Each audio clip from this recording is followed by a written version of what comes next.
Participating in the Plant High School Rowing Club is no easy feat.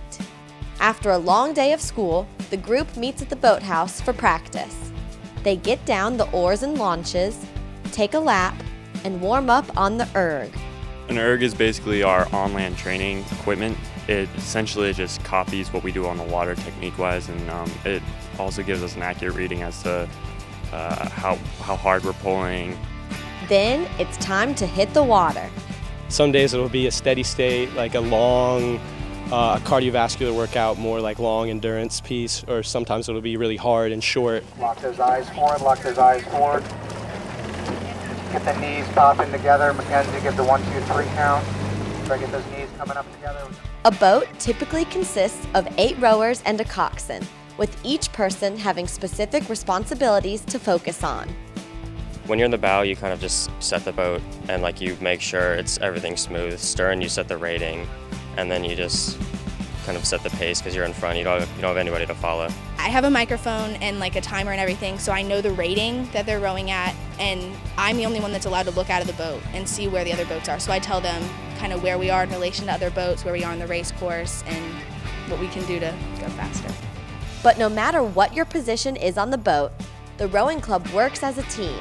And that's what makes them so successful year after year. You have to have commitment to the 7 other people in your boat. If one person out of the 8 people aren't doing their job, then it's not going to be a fun day. But when everybody's working together, it is perfect. All right, let's take it by 6s to start with. 5 and pause at station 3. Coach Michael Mosley knows firsthand what it's like to be a team player.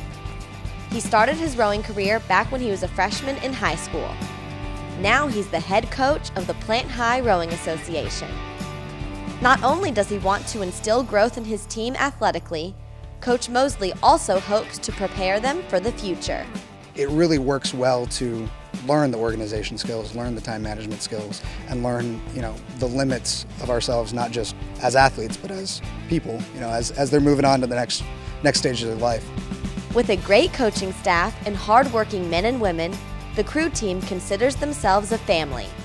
There's truly a place for everyone, regardless of size, grade, or level of experience.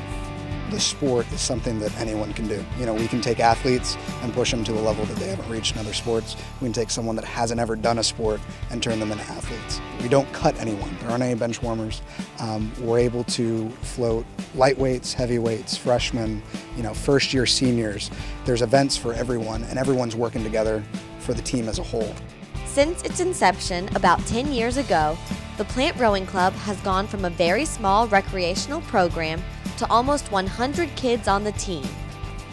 In order to provide for the constantly growing group, crew relies heavily on outside support.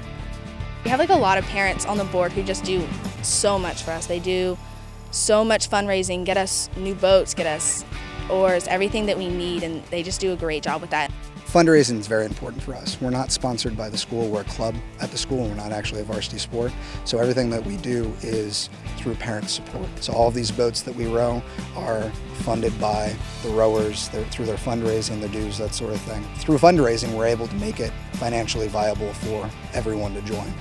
Those who do join the Plant Rowing Club take away lessons and friendships that will stay with them for years to come.